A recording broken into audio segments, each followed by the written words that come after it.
안녕하세요. 자이스토리 파이널 핵심 강의 이번 시간은 키워드로 보는 관점 분석 시간입니다. 우리 관점, 사회문화 현상을 이해하는 관점에는 거시적 관점과 미시적 관점이 있고요. 거시적 관점에는 기능론, 갈등론이 있고 미시적 관점에는 상징적 상호작용론이 있죠. 자, 그래서 이 관점을 키워드를 중심으로 여러분이 머릿속에 넣어둔다면 조금 더 공부하는 데 수월하지 않을까 싶어서 키워드를 체크하는 시간을 갖도록 할 거예요. 자, 기능론입니다. 기능론은 사회를 하나의 살아있는 유기체로 본다 해서 사회 유기체설이라는 단어가 나왔다 하면 기능론 떠올리시면 되겠고요. 또 여기 상호 연관이란 표현이 있죠. 자, 이 표현도 나오지만 보다 더 잘 나오는 표현은 상호 의존이에요. 봄이나 선제 많이 등장하는데 상징적 상호작용론의 상호 때문에 좀 헷갈려하는 학생들도 있어요. 사회를 그 사회 전체를 유지하기 위해서 각자 맡은 그 기능을 하고 역할을 하면서 서로 연관되어 있다, 의존되어 있다 이렇게 이해하시면 되겠습니다. 자, 그리고 방금 설명했듯이 기능론은 사회 전체의 유지, 존속 이런 것, 또 통합 그리고 이렇게 존속과 통합을 위해서 기능, 각자 맡은 기능을 수행한다. 기능론이니까 당연히 기능이란 표현 나오는 건데 너무 힌트가 될 수 있잖아요. 그래서 기능 대신에 역할이라는 표현으로도 나올 수 있죠. 자, 그리고 또 사회 전체를 유지시키고 이어져 내려가게 하기 위해서는 이제 안정, 이런 안정을 추구한다라는 표현도 나올 수 있습니다. 안정, 또 균형. 그러니까 뭔가 바뀌고 변동하고 이런 걸 추구하는 이론이 아닌 거죠.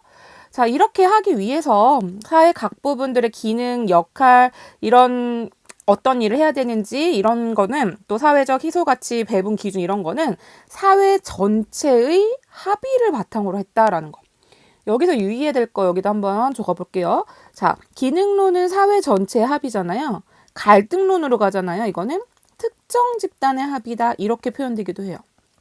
특정 집단의 합의. 그러니까 합의라는 말만 보고 기능론 고르면 안 되는 거죠. 자, 특정 집단의 합의가 또 무슨 말인지는 이제 갈등론 할 때 할 거고요. 자, 그리고 기능론 이어서 사회 유지, 존속 이런 표현들 다 기능론의 키워드가 되는 거죠. 자, 갈등론으로 가볼게요. 갈등론은 당연히 갈등, 대립 이런 게 키워드겠죠. 뭔가 부딪히고 대립하려면 성격이 다른 두 개 이상의 집단이 나와야 되잖아요. 그래서 지배 집단, 피지배 집단 나오는 거고요. 각각 지배 집단과 피지배 집단이 갈등과 대립을 한다라는 거예요. 갈등, 대립 계속해서 키워드로 나오는 거고요.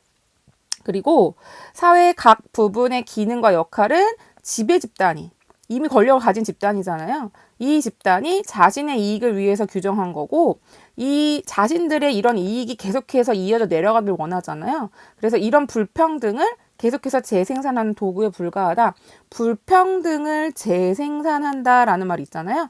이 표현도 나오지만 계급의 재생산이라는 표현도 정말 많이 나옵니다. 계급의 재생산. 그러니까 한마디로 내가 지배 집단이다. 그러면 내 자식도 지배 집단, 그 또 자식도 지배 집단 계속해서 이어져 내려가기를 원하는 거예요. 자, 그리고 갈등은 사회 변동의 원동력이다. 이 표현도 정말 많이 나오죠. 그리고 아까 기능론에서는 사회 전체를 존속하고 유지하고 이런 거를 추구했지만 갈등론은 이 갈등 자체가 사회를 움직이게 하는 힘이다. 이렇게 이야기하는 거죠. 그리고 아까 말했듯이 특정 집단의 합의라고 했을 때 여기서 말하는 특정 집단은 지배 집단만의 그런 뜻을 모았다라는 뜻인 거예요. 왜냐하면 사회 각 부분의 기능과 역할이 지배 집단이 자신의 이익을 위해 규정한 것이다. 그러니까 그들만의 합의로 이런 사회 각 부분의 기능과 역할이 정해진 거다. 이렇게 이해를 하시면 되겠습니다. 자, 여기 부분 조금 요 연결선 때문에 헷갈릴 수가 있는데 연결선을 좀 지워보도록 할게요. 그냥 별개예요, 별개. 그러니까 기능론에서는 사회 전체의 합의라는 표현이 나올 수 있고 갈등론에서는 특정 집단의 합의라는 표현이 나올 수 있다. 이런 말입니다. 기능론과 갈등론 장점, 단점 볼게요. 자, 기능론에서 장점, 질서, 통합 이런 게 키워드가 될 수 있겠죠. 그리고 한계에서 진짜 많이 나오는 표현 나왔어요. 자, 요거는 형광펜 체크합니다. 기존 질서나 기득권층의 이익을 대변하는 논리로 이용될 수 있다. 이거 진짜 별표해야 돼요. 이게 기출문제에, 그러니까 기출이 한번 됐었어요. 이 표현 자체가. 한번 기출된 이후로는 정말 자주 나와요. 계속해서 반복해서. 꼭 알아두세요. 자, 이미 권력을 가진 계층 입장에서는 그 상황이 바뀌는 게 싫은 거예요. 그러니까 사회 변동을 추구하는 것보다는 그 상태를 유지하고 이어져 내려가게 하는 이 기능론을 자신들의 이익을 대변하는 논리로 이용할 수 있다라는 얘기인 거죠. 그래서 기존의 질서나 기득권층의 이익을 대변하는 논리로 이용될 수 있다라는 표현 나오면 느낌상 뭔가 다른 이론인가 이게 착각하면 안 돼요. 이거 기능론입니다. 이거 꼭 알아두시고요. 다음 상징적 상호작용론 가보겠습니다. 자, 상징적 상호작용론은 개인이 중요한 키워드예요. 미시적 관점이잖아요. 그리고 상호작용 당연히 키워드가 되겠고요. 개인들이 부여하는 의미, 해석 이런 게 중요한 거예요. 그리고 진짜 중요한 키워드 상황 정의 나왔죠. 상황 정의 나왔다 하면 상징적 상호작용론 여러분 딱 떠올리셔야 되겠죠. 자, 정해진 그런 어떤 규칙 이런 걸 따르는 게 아니라 나름대로 그 처한 상황을 나름대로 정의를 내리는 거, 나름대로 의미 부여하고 이런 게 중요한 거예요. 의미, 상징 이런 게 다 키워드인 거죠. 의미 계속해서 나오죠. 그리고 상황 맥락을 굉장히 중요하게 여기고요. 개인을 능동적인 존재로 보고 개인을 중요하게 생각하는 거죠. 자, 이렇게 해서 키워드를 체크를 해봤습니다. 여러분 이런 키워드만 머릿속에 꼭꼭 넣어두셔도 재심 분석할 때 어렵지 않으실 거예요. 자, 다음은 어떻게 출제가 됐었는지 살펴보자. 이거는 2023학년도 대학 수학능력시험 3번 문제입니다. 딱 봤더니 상호작용이 있대요. 상징적 상호작용이네. 갈등? 갈등론이네. 그냥 이런 단어만 딱딱 보고 먼저 섣불리 무슨 논이다 이렇게 단정하시면 안 됩니다, 여러분. 그렇게 헷갈리라고 요즘에 이런 키워드들을 자꾸만 등장을 시키는 거예요. 각각의 그런 관점들을 헷갈릴 수 있게끔. 자, 보면 인구 증가가 상호작용을 증가시키고 이렇게 하다 보니 갈등이 유발되는데 뭐라고 돼 있어요? 이런 갈등은 사회 질서를 위협한대요.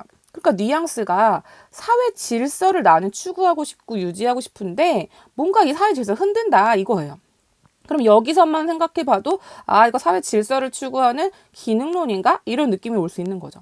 또 이렇게 자원을 둘러싼 경쟁이 생존 가능한 자리를 찾으려는 개인들의 노력을 낳고 업무 전문화가 이루어지고 또 그것이 어떻게 이어진대요? 상호 의존을 하도록 하고 또 이런 질서를 유지하는 데 필수적이다. 이런 식으로 나와 있죠.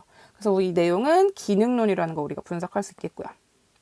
자, 우리가 키워드 이제 분석했던 걸로 선지를 또 살펴보면 안정을 추구한다 하면 기능론인 거고 변동을 중시하는 거 갈등론이 되겠죠. 상황 정의는 상징적 상호작용론의 키워드였어요. 상호작용, 개인 역시 상징적 상호작용론이고요.